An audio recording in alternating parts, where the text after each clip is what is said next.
Siapa yang mau mengajukan rumusan masalah pertama? Ya, Bu. Ya boleh. Apa sih yang pertama? Bagaimana bentuk grafik tegangan arus bolak-balik dari waktu? Bentuk apa? Gelombang ya? Grafik tegangan gelombang. Bagaimana bentuk grafik? Terus yang kedua ada lagi? Bu. Ya boleh tulis. Bagaimana menentukan nilai tegangan maksimum dan juga grafik gelombang arus bolak-balik? Terus ada lagi? Pikan, Bu. Ya boleh Diken. Bagaimana hubungan antara tegangan maksimum dan tegangan efektif?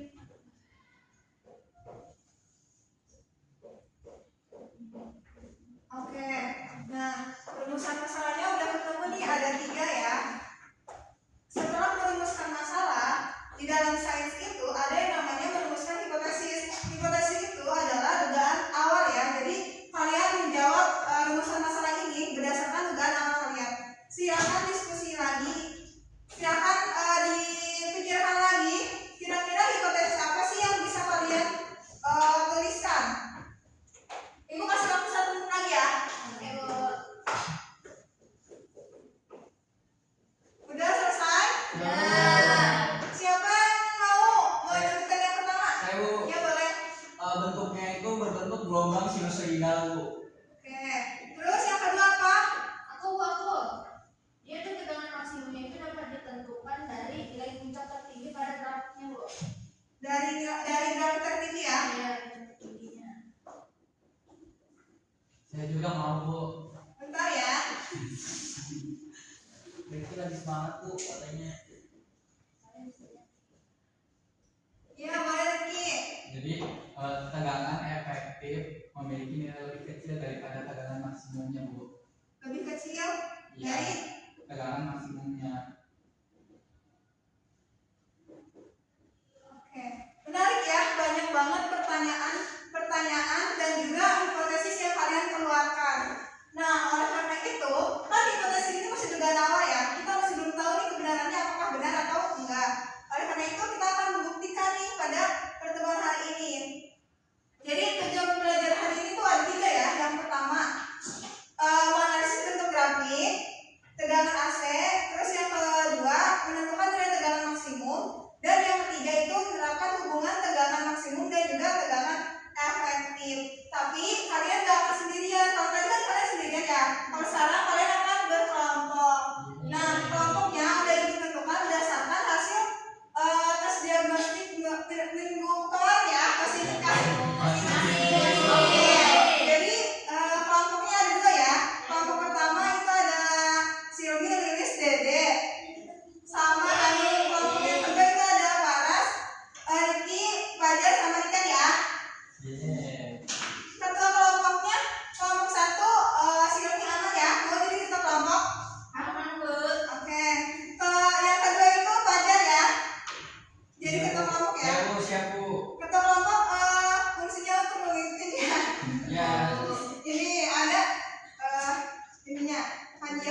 Yang di atas itu ada tegangan maksimum, yang di bawah tegangan minimum ya. Terus hasil pengamatannya ini kalian tulis di AKM-nya, coba ditulis di hasil pengamatan yang pertama ya. Oke, kalau udah selesai, selanjutnya kita akan apa? Percobaan secara langsung. Siapa yang mau maju ke depan? Oke, boleh.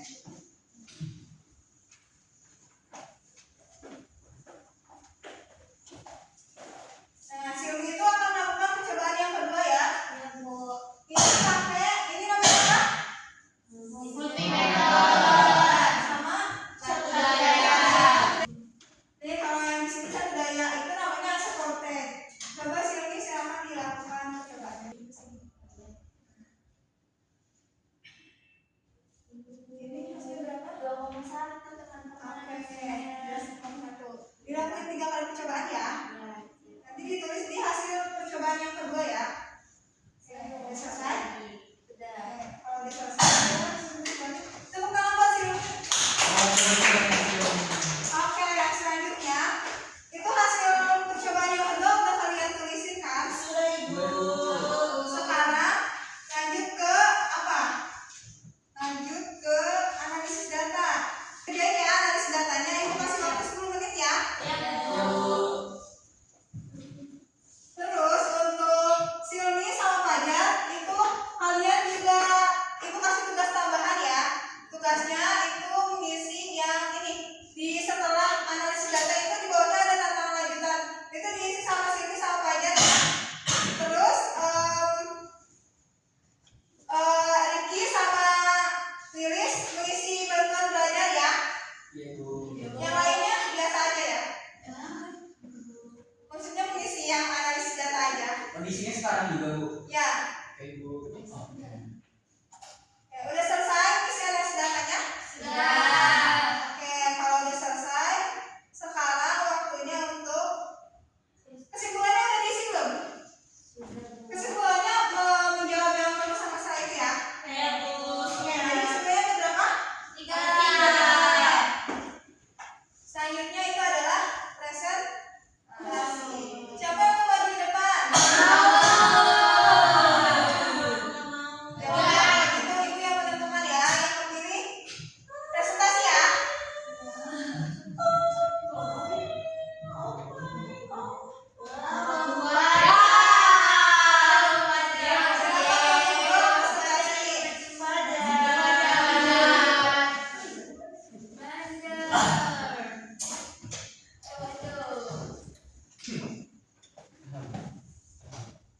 Nah, oke, jadi berdasarkan hasil pengamatan dan perhitungan, nah tegangan AC itu berbentuk gelombang sinusoidal guys, dan tegangan efektif bernilai sebesar 1/2 dari tegangan maksimum. Nah, itu aja. Oke, beri tepuk tangan buat Fajar. Oke, sebenarnya yang disampaikan oleh Fajar itu udah benar ya. Tapi ibu mau menyampaikan beberapa penjelasan, khususnya yang di tabel hasil pengamatan yang pertama. Boleh semuanya diperhatikan ya. Coba kalian lihat lagi bentuk gelombangnya kayak gimana. Ini angkanya apa? Waku ya.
misalnya di Indonesia sama di Amerika misal. Kalau di Indonesia kan tegangan rata-ratanya itu sekitar 220 volt. Kalau di Amerika itu 100. Nah, kenapa bisa begitu? Karena yang pertama itu dipengaruhi oleh cuaca sama musim kan beda ya tiap negara. Sama peraturan tiap pemerintahannya juga beda.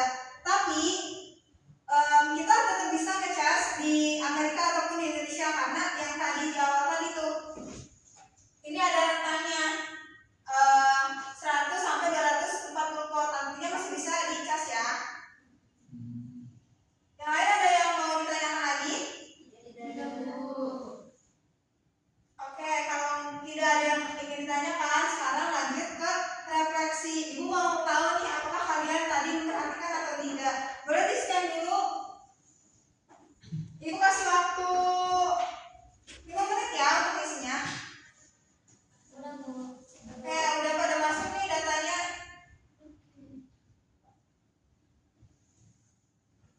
Udah selesai semuanya? Sudah. Nah, dari hasil ini ternyata ada beberapa yang udah paham, ada yang belum paham juga ya sama materi yang kali ini. Nah, buat yang belum paham boleh belajar lagi, yang udah paham boleh belajar lagi juga. Karena kita sekarang juga akan mengadakan ujian ya.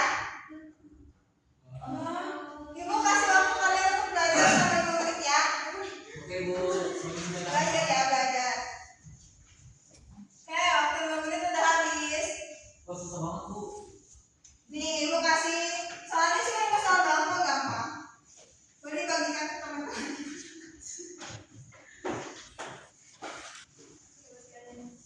10 menit ya. Ya, Bu.